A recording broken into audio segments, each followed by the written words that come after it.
Hi friends, आपकी flamingo और Vistas की सारी प्लेलिस्ट कंप्लीट करने के बाद जहाँ पर हमने पीवाईक्यू में जितने सारे क्वेश्चंस 2010 से लेके 2023 तक बोर्ड एग्जाम में सारे सवाल पूछे गए हैं, उन सब का कलेक्शंस आपकी प्लेलिस्ट के थ्रू बनाकर हमने दे दिया है। आई होप आपने उसे देख लिया होगा और जो प्यार और लव अफेक्शन आपने हमें दिया और आपकी डिमांड थी कि sir poetic device poem section में आप करवा दीजिए, जिससे हमें ये पता चल सके कि किस किस टाइप के और कौन कौन से क्वेश्चन आते हैं। तो यहाँ पर हमने फ्लेमिंगो के सारे मतलब जितने भी चैप्टर्स हैं, जितने भी पोएम्स हैं, उन सभी पोएम्स को एक साथ शामिल करने की कोशिश की है और ये पूरी की पूरी सीरीज़, पूरी की पूरी नोट्स आप सभी के बीच में हम यहाँ पर इस वीडियो में शेयर करने वाले हैं। सो प्लीज़ अंत तक बने रहिए। वीडियो थोड़ी-सी लंबी हो सकती है बट आपके एग्ज़ाम पर्पज़ से बहुत ज़्यादा हेल्पफुल होगी। तो चलिए स्टार्ट करते हैं। Flamingo class 12th CBSE poetic devices notes exam oriented. Exam tips. Poetic device याद कैसे करें? सबसे पहले मोस्ट इंपॉर्टेंट चीज़ यही है स्टूडेंट्स को कि एग्जाम टिप्स में जो पोएटिक डिवाइसेस आते हैं उसको आप याद कैसे करें। तो हर एक पोएम में जो भी पोएटिक डिवाइस आते हैं, हर कविता से 2 या 3 प्रमुख डिवाइसेस आप याद कर लें। उदाहरण लाइन के साथ याद करें। Symbolism plus metaphor plus imagery जरूर तैयार करें किसी भी पोएम में। सिम्बोलिज्म क्या है, मेटाफर क्या है, इमेजरी, ये एग्जाम में आता ही आता है।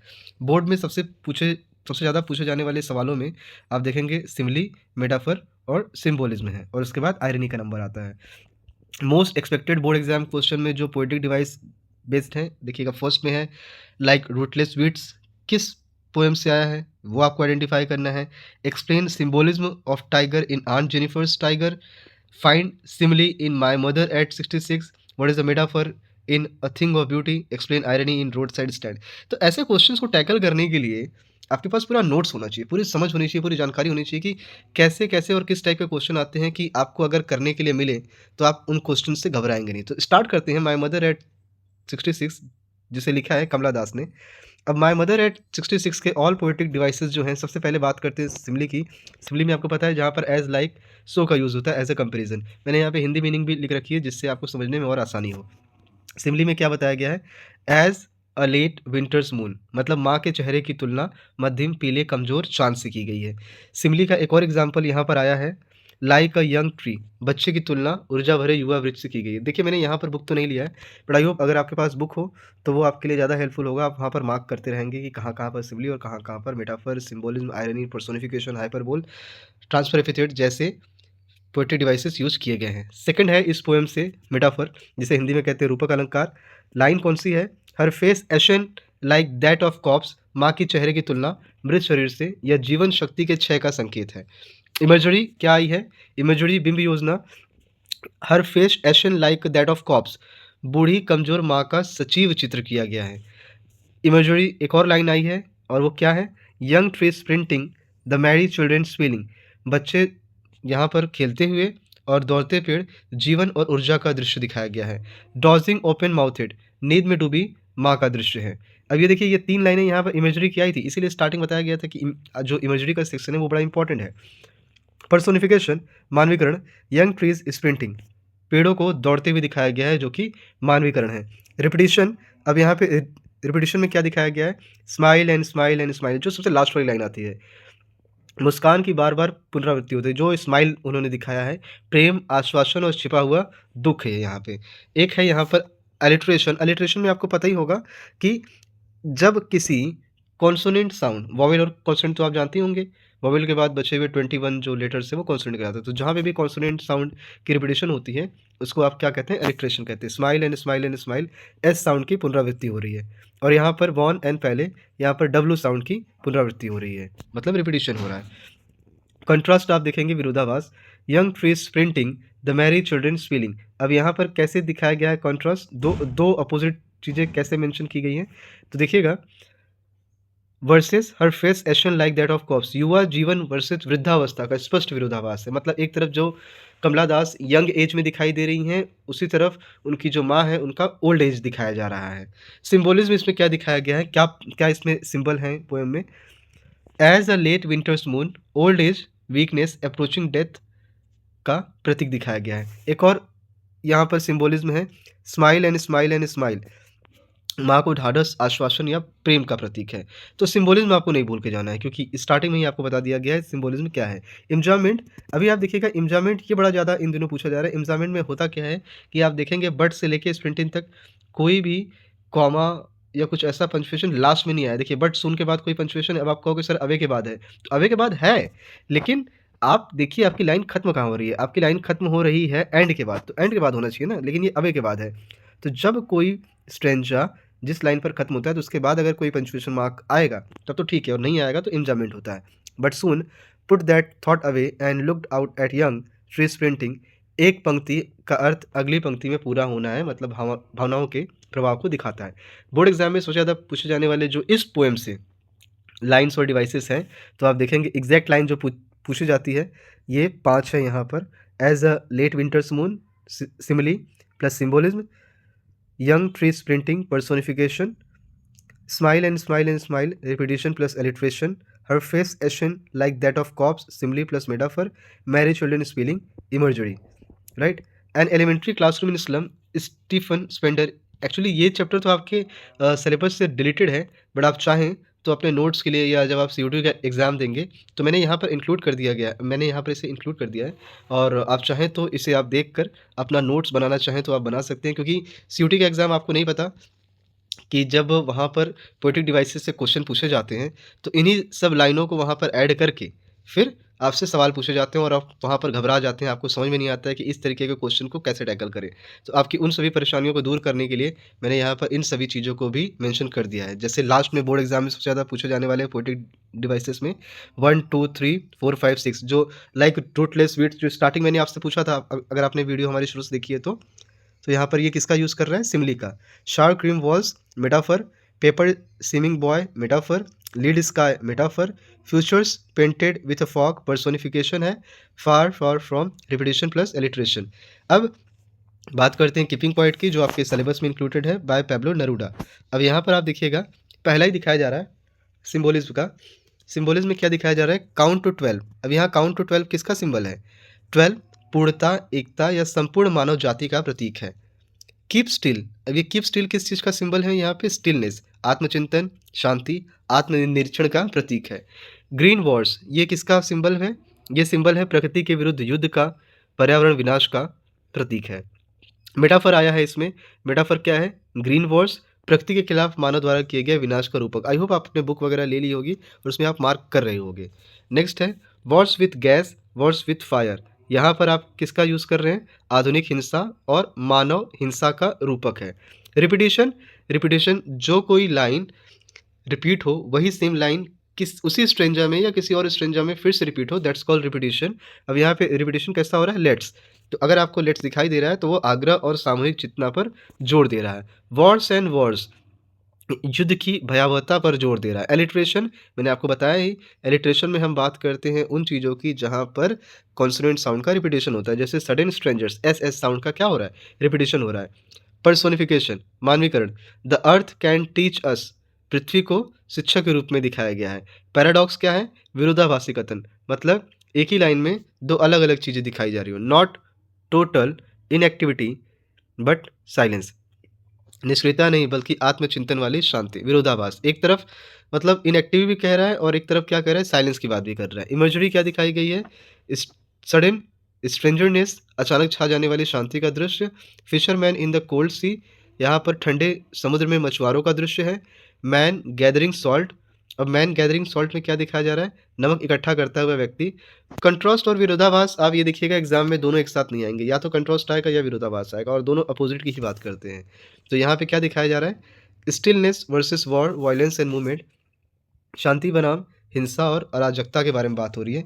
इंजॉयमेंट के बारे में बात करें तो यहाँ पर मैंने आपको स्टार्टिंग की बात नहीं बताया कि जहाँ पर कॉमा या कोई ऐसा पंचुएशन ना आए लाइन खत्म होने के बाद, आप देखिएगा 12th के बाद कोई पंचुएशन नहीं आया तो वो क्या रूप लेगा? वो इंजॉयमेंट लेगा। जैसे now we will count to 12 and we will all keep still, भाव का प्रभाव, विचार की निरंतरता। अब बोर्ड एग्जाम में इस चैप्टर से जो सबसे ज़्यादा पूछे जाने वाली लाइन्स और पोएटिक डिवाइसेस हैं वो हैं, आप देखिए यहाँ पर, यस, काउंट टू 12 सिम्बोलिज्म है, कीप स्टिल सिम्बोलिज्म है, green wars metaphor plus symbolism है, सडन स्ट्रेंजर्स एलिट्रेशन है, the earth can teach us personification है and total inactivity but silence paradox के बारे में बात कर रहे हैं। अब हम बात करेंगे अ thing of beauty bye John Keats की। अब यहाँ पर सबसे पहले ही क्या दिखाया जा रहा है? मेटाफर अबाउट क्वाइट फॉर अस, सुंदर वस्तुओं को शांत छायादार आश्रय बताया गया है, सुख और शांति का रूपक। फाउंटेन ऑफ इमोर्टल ड्रिंक, प्रकृति की सुंदरता और अमर जीवन देने वाला स्रोत। इसके साथ ही साथ एलिट्रेशन है यहाँ पर। एलिट्रेशन किस चीज़ का सिंबल है? नोबल नेचर्स, जहाँ पर एंड साउंड आ रहा है, राइट। देखिए नोबल में एन और नेचर में एन। कूलिंग कॉवर्ट, इसमें सी साउंड की रिपीटिशन हो रही है। इमर्जरी क्या है? इमर्जरी में sun, the moon, trees, old and young, मतलब प्रकृति की सुंदरता का सजीव दृश्य दिखाया गया है। नेक्स्ट है क्लियर रिल्स। अब यहाँ पे स्वच्छ धाराओं का चित्र दिखाया गया है। Daffodils with the green world they live in, फूलों और हरियाली का मनोहर दृश्य। पर्सोनिफिकेशन, मानवीकरण करना, मतलब जो चीज़ नॉन लिविंग थिंग है उसको लिविंग थिंग से आप क्या कर रहे हैं? इंडिकेट कर रहे हैं। ग्लूमी डेज, दिनों को उदास बताया गया है मानवीकरण करके। शेप ऑफ अ ब्यूटी, सुंदरता को सजीव रूप देना। हाइपरबोल, किसी चीज़ को बहुत ही जब आप बढ़ा चढ़ा के बोले तब वहाँ पे आप हाइपरबोल का यूज़ करते हैं। और यहाँ पे हाइपरबोल क्या है? नेवर पास इनटू नथिंगनेस, सुंदरता को कभी न मिटने वाला बताया गया। और ऐसा कभी नहीं है, हर चीज़ जो सुंदर है एक समय बाद उसकी सुंदरता खत्म होनी ही है, चाहे वो कोई भी हो, मनुष्य हो या कोई वस्तु हो या जगह हो। हर चीज़ का एक वक्त तक महत्व होता है और सुंदरता कुछ समय बाद खत्म होती ही होती है। इस पोएम का सिंबोलिज्म क्या दिखाया गया है? दो सिंबोलिज्म है। पहला सिंबोलिज्म है अ thing of beauty is Joy for ever, beauty जीवन की आशा, आनंद और सकारात्मक ऊर्जा का प्रतीक।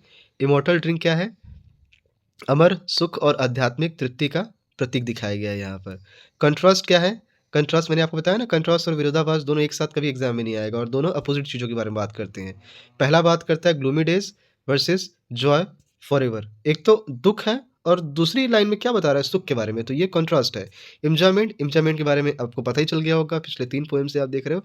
अगर किसी लाइन के बाद में कॉमा या फुल स्टॉप या कोई पंक्चुएशन मार्क आए तो एंजॉयमेंट नहीं होगा, लेकिन अगर ना आए तो एन्जॉयमेंट होगा। देखिए ब्रीथिंग के बाद कोई पंक्चुएशन मार्क आया है? नहीं आया है, इसलिए वो एन्जॉयमेंट है, क्योंकि इस एक पंक्ति का भाव कब पूरा होगा? अगली पंक्ति में पूरा होगा। इस पोएम से बोर्ड एग्जाम में जो सबसे ज़्यादा पूछे जाने वाली लाइन्स और डिवाइसेस हैं वो ये है: a bower quiet for us, metaphor. Fountain for immortal drink, metaphor. Noble natures, alliteration. Gloomy days, personification.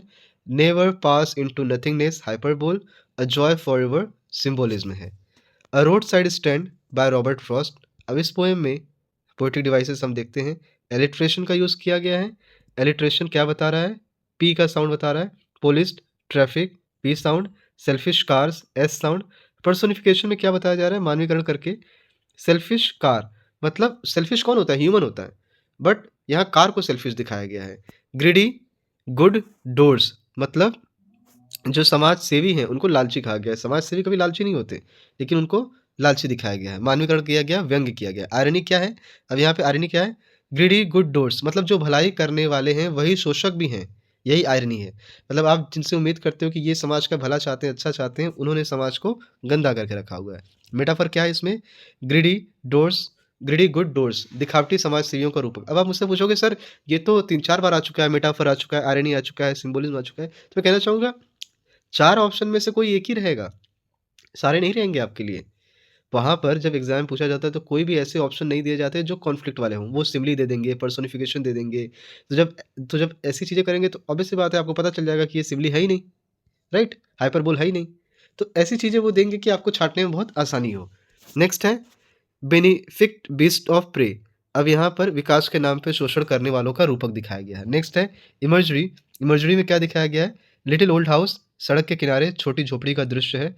Road side stand, अब इस रोड साइड स्टैंड में क्या दिखाया गया है? गरीब किसान की दुकान का चित्र दिखाया गया है। सिंबोलिज्म में क्या शो किया गया है? सिंबोलिज्म में रोड साइड स्टैंड, गरीब ग्रामीण जीवन और गरीबी और आशा का प्रतीक दिखाया गया है। पोलिस्ड ट्रैफिक, अब इस पोलिस ट्रैफिक में शहरी अमीरी, उपेक्षा और संवेदनहीनता का प्रतीक दिखाया गया है। कंट्रास्ट क्या है इसमें? अब यहाँ पे कंट्रास्ट आपको दिखाया जाता है police traffic versus road side stand. शहरी अमीरी बनाम ग्रामीण गरीबी। सरकेज़म और सटायर यहाँ पर क्या यूज़ किया गया है? सरकेज़म और सटायर में आप देखेंगे ग्रिडी गुड डोर्स, दिखावटी समाज सेवियों पर तीखा व्यंग्य किया गया है। रिपीटिशन क्या किया गया है? समटाइम्स मतलब बार-बार प्रयोग किया गया है, दैट्स अ रिपिटिशन। गरीबों की लगातार प्रतीक्षा और निराशा दर्शाने के लिए। एन्जॉयमेंट, अब इस एन्जॉयमेंट में क्या है? So that the cars that pass में स्टॉप, भाव का प्रवाह है, विचार की निरंतरता है और यहाँ पर आप देखेंगे कोई full stop, comma, punctuation mark नहीं है। जब कोई ऐसा यहाँ पे यूज़ नहीं होता है तो फिर आप उसे क्या कहोगे? उसे आप एन्जॉयमेंट कहोगे, क्योंकि आपने इसके ऊपर के पैराग्राफ में देखा था जहाँ पे पंक्चुएशन मार्क का यूज़ लगातार ना हो, तो वो एन्जॉयमेंट होता है। Police traffic alliteration plus symbolism है और यहाँ पर selfish car, personification, greedy good doors, irony, satire, metaphor, benefit, beast of prey, metaphor, roadside stand, symbolism, little old house, imagery. Aunt Jennifer's Tiger, I think this is going to be the last one of your syllabus poem. पहला है symbolism. Symbolism किसका show किया गया है? Tiger का। और tiger यहाँ क्या रिप्रेजेंट कर रहा है? आज़ादी, साहस, आत्मनिर्भरता और शक्ति का प्रतीक है। वेडिंग बैंड, अब यहाँ पे वेडिंग बैंड किसका सिंबल है? ये रिंग, दमन, विवाह का बोझ, पुरुष प्रधान समाज का सिंबल है। कंट्रास्ट क्या है? फ्रेज है prancing tigers versus fingers fluttering, बाघों की निर्भीकता बनाम आंट जेनिफर की कमजोरी। इमर्जरी क्या दिखाई गई है यहाँ पे? इमर्जरी दिखाई गई है आपको bright topaz denizens of a world of green, चमकीले बाग और हरे जंगल का सजीव चित्र दिखाया गया है। फिंगर्स फ्लटरिंग थ्रू हर वूल, कांपते हाथों का भावनात्मक दृश्य दिखाया गया है। एलिट्रेशन क्या है यहाँ पर? सो एलिट्रेशन है फिंगर्स फ्लटरिंग, एफ एफ का साउंड आपको याद होगा, मैंने बताया था जहाँ पे भी कॉन्सोनेंट साउंड आए, 21 कॉन्सोनेंट साउंड जो आपके हैं उन सभी की अगर बात की जाए, स्टार्टिंग में देखिए एफ एफ है, आपने वहाँ पर एन एन देखा था, कहीं पे एम एम आए, एस एस आए, तो वो एलिट्रेशन कहलाएंगे। Sleek, chivalric, certainty, S sound का रिपीटिशन हो रहा है। आप एस सी सी से मत देखिए, साउंड देखिए, साउंड किसका रिपीटिशन हो रहा है। पर्सोनिफिकेशन में क्या बताया गया है? पर्सोनिफिकेशन बताया गया है दे do not fear the man beneath the tree, बाघों को निर्भय साहसी योद्धा की तरह दिखाया गया है। मेटाफर क्या है यहाँ पर? मेटाफर है the massive weight of uncle's wedding band, आध्यात्मिक दमन और बोझ का रूपक है। टेरिफाइड बैंड्स क्या दिखाया गया है? टेरिफाइड बैंड्स को दिखाया गया है भय और मानसिक उत्पीड़न का रूपक।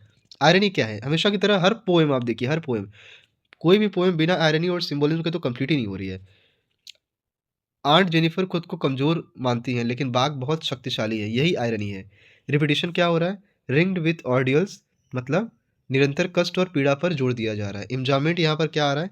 इम्जामेंट आ रहा है, फिर से वही बात, लाई पर देखिए आप, कोई कॉमा या फुल स्टॉप आया है? नहीं आया है। तो जो लाइन अगली लाइन में जाकर कंप्लीट हो वहां पर इम्जामेंट होता है। बोर्ड एग्जाम में इस पोएम से सबसे ज़्यादा पूछे जाने वाले जो लाइन्स और लिटरेरी डिवाइसेस हैं उसमें आप देखिए ब्राइट टोपाज तेजन इमेजरी है, फिंगर्स फ्लटरिंग एलिट्रेशन और imagery, sleek chivalric certainty alliteration, wedding band symbolism, massive weight metaphor, they do not fear the man personification, terrified hands metaphor. So इस तरीके से ये पूरी सीरीज़ रही। आपको आपको मुझे उम्मीद है कि काफ़ी समझ में आया होगा और ये टिप्स भी आपके लिए काफ़ी हेल्पफुल रहे होंगे। बट फिर भी अगर आपका कोई सुझाव है, सलाह है या किसी और नए वीडियो पर, किसी और नए टॉपिक पर आप वीडियो चाहते हैं तो प्लीज़ कमेंट बॉक्स करके कमेंट करके हमें ज़रूर बताएं। चैनल पर नए हैं तो चैनल को सब्सक्राइब करें, लाइक करें। मिलते हैं किसी और नए वीडियो में किसी और नए टॉपिक के साथ, तब तक के लिए बाय। जय हिंद एवरीवन।